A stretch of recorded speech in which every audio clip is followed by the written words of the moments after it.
Hi friends, this is Haruka from Planet Education. Today I want to know if there are any seniors out there anybody who is interested in getting a jump start on their college essays. If so, I hope you listen because I'd like to share some great tips for you.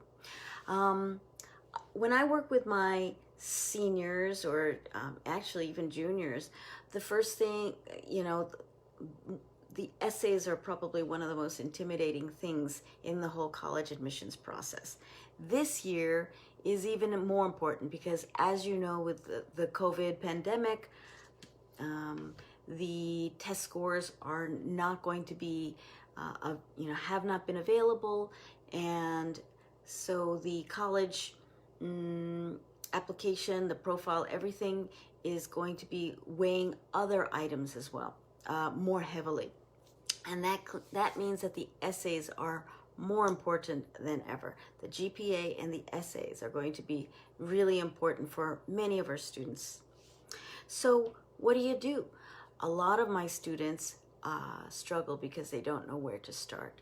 And for those students, those seniors, I want to encourage personality tests. So today I'm going to talk about how personality tests can help your students with their college essay writing. Number one is to take a little test. There's a test called the 16 Personalities Test. 16, the number 16, personalities.com. And this is a brief 12-minute tool, which is a mini version of the Myers-Briggs type personality exams. The actual full-fledged personality test takes many hours. It's very comprehensive, and it's used very widely in the United States for career planning by a lot of human resource professionals. And it's used so that different strengths and skills can be helped to help people decide what kind of career paths might be suitable. But what I like about this one is that it's a mini version, because high school students can benefit from an abbreviated version for it. Let me tell you a little bit about the questions that they ask, because there are 16 personalities, because if you can imagine a grid with 4 times 4, right? And so there are 4 types of questions that'll help determine your personality. The first one is, are you an extrovert or an introvert? Where do you get your energy? If you are an extrovert, you're the type of person who likes to talk out ideas, and maybe you're the type of person that likes to participate a lot in the classroom. Other students may be introverts. They're more quiet. They like to blend in with the crowd. They like to sit in and listen and observe. That's the way they learn. And that's the way they gain their energy as well. The second question they may ask is about how you take in information. S stands for sensing. And those are the students that like to go into details. Whereas other kids may be N's, intuitive people that like to kind of see the big picture. Another type of question that is asked are related to how students make decisions. Some students are thinkers. They tend to be very logical. They think about the implications. Like, are you going to go to the party? Are you going to go to somebody's house? Are you going to go to the party on Sunday? That may be, if you're the type of person that says, oh, well, I have an exam on Monday, so I have to make sure that I am, I have time, I've allocated some time to it, and whereas then I will go, versus the feeler maybe just like, oh yeah, oh, I'd love to go, and kind of more excited about it and just goes with the feeling and makes a decision that way. I mean, there's a little bit of both, I think, for most students, but that's like just another example of what kind of personality a person might be. And the fourth type of question is related to how you organize your life. We may have checklists, right? I love checklists. There are judges as well as the perceivers. The J's are the types of people who like to get closure to different checklists. So they like to complete things, right? Whereas the P's, they are perceivers. They tend to like to keep things open-ended. They are, they may not be as committed to something because they want to be able to make last-minute decisions. They're kind of go with the flow, right? So what are those, after you complete this 12-minute survey, you're going to get some letters. Maybe it'll be something like INTP or ENFP or something like that. The benefit of doing this is that you'll get descriptive words, right? That's the second thing. You'll get the descriptive words. So previously, my students may be saying something like, my strengths, well, I like math, or I'm taking robotics. But what you want to get is like more than just, I like puzzles. You want to get the words like, if you go into this website and you find out that you are a debater personality, then you can get words like analytical or logical or problem solver. So then you can, these are good words that you can use in your essay. Another student may be a totally different personality. Maybe they are, they say, I like art, I like languages. But you want to get the descriptive words, right? Well, after you do this, you complete this tool, you find out you're ENFP. You're a campaigner.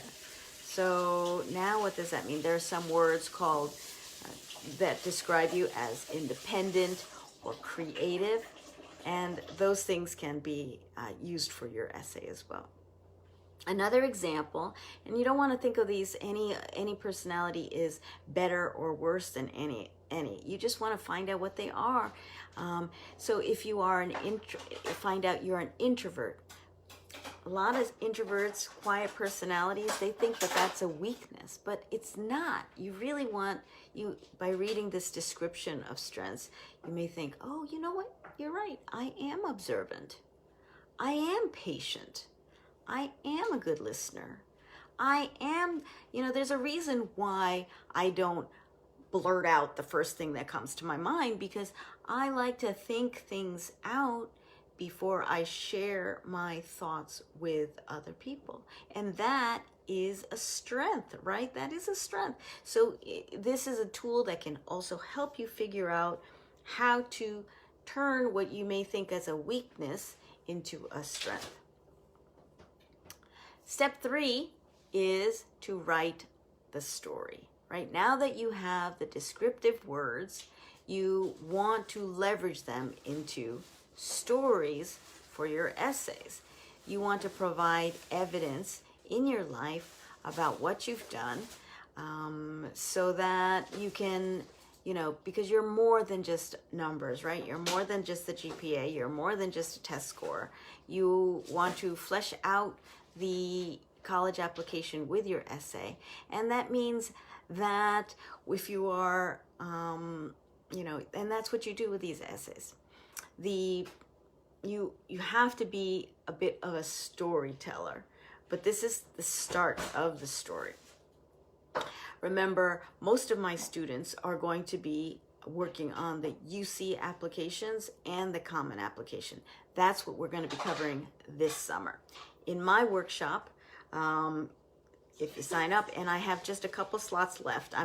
These are small groups, not more than 8 or 10 people, and I just have a couple more slots left. We start on Thursday, and I'm going to be meeting on 8 Thursdays, starting June 11th through August 6th, from 4 to 5:30 p.m.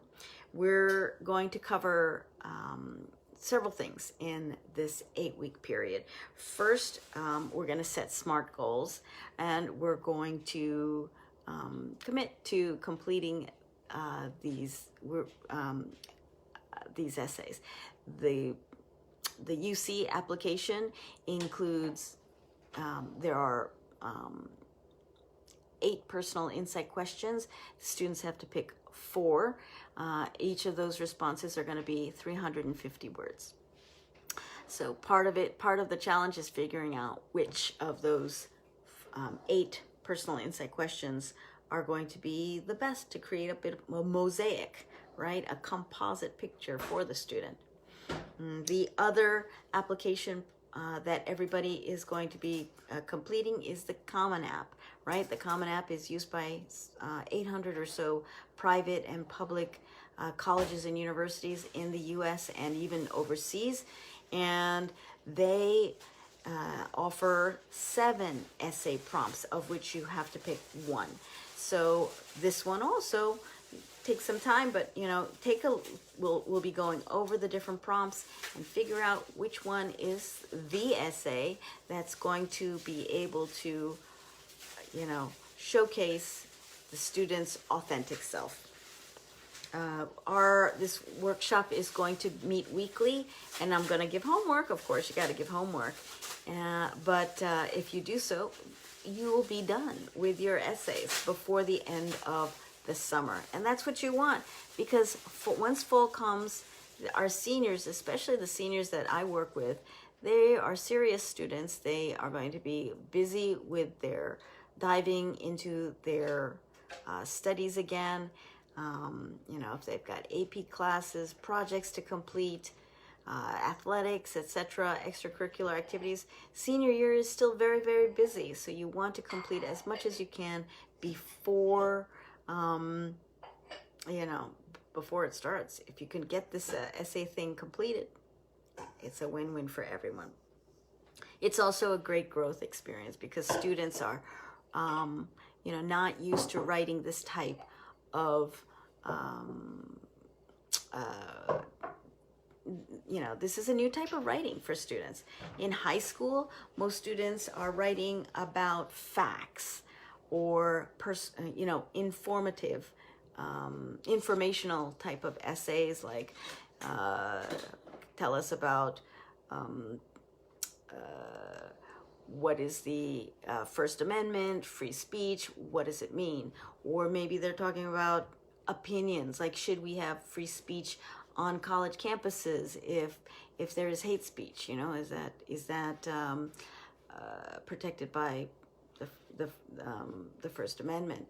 Pros and cons. That type of persuasive debate type of writing is something that students are used to. What they're not used to is writing about themselves. This is a whole nother ball game.